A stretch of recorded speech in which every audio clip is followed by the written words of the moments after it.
effort, he always said, was the hardest.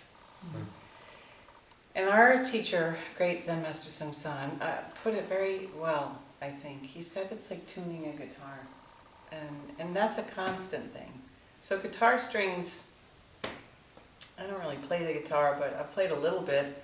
And I know that you get it just so, ding. And then after you play for a while, it goes flat or it goes sharp. And so you have to keep tuning that. And if it's just like not enough, then it's very flat and dull. And if it's too much, if it's too tight, you crank that thing in, whatever it's called, the string can pop, actually. And so we have that same thing in our practice, I think. As Zen students, any of you who are new to Zen, you may not have experienced this, but anybody here who's practiced knows what that's like. I'm gonna do so many bows. I will fast for 1 month. It's that, it's like, I'll kill myself. I'm gonna do this. Or then there's the like,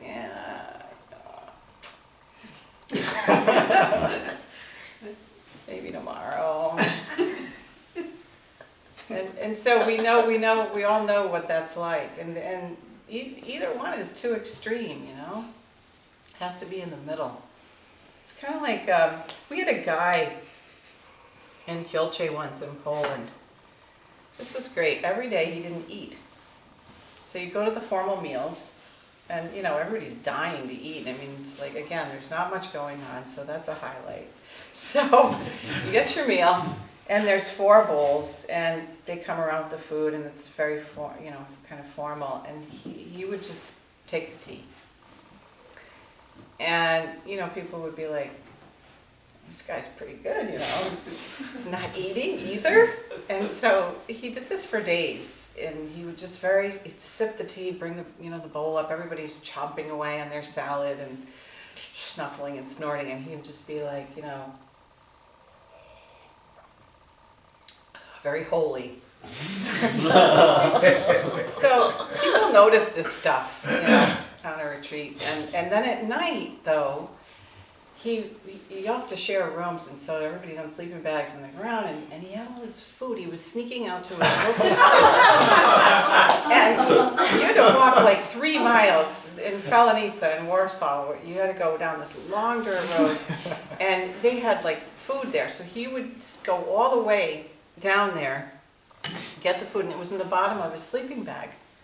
And so at night, around 1 a.m, he'd be groveling around down in the sleeping bag and like stuffing his face, waking up everybody in the room. So finally the truth came out. And these are these 2 extremes, On the one hand, I'm going to starve myself.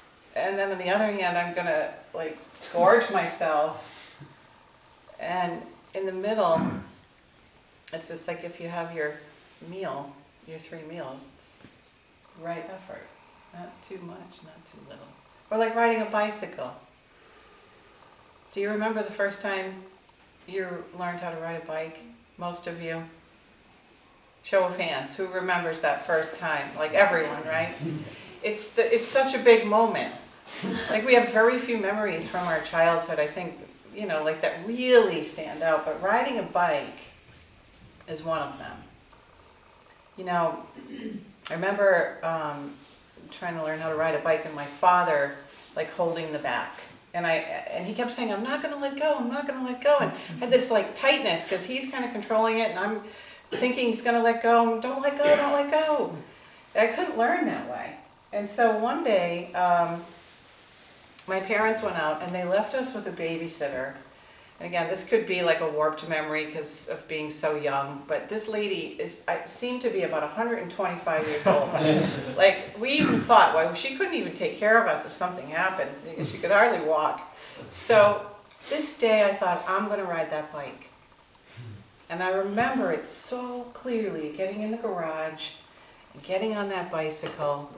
And it was better because no one was holding it, so I could do it, And I started to go, and I fell. But I didn't care, because I knew that, I got that feeling like, oh, you have to balance in the middle, so I'm gonna fall, but it's gonna happen. And there was that feeling of like, I can ride. You know, when you go a little, you fall, but you don't care, you get back on. That's right effort. Riding a bike. And that feeling that you get that first time when you ride a bike is like, there's no other feeling. It's the best feeling. Yes.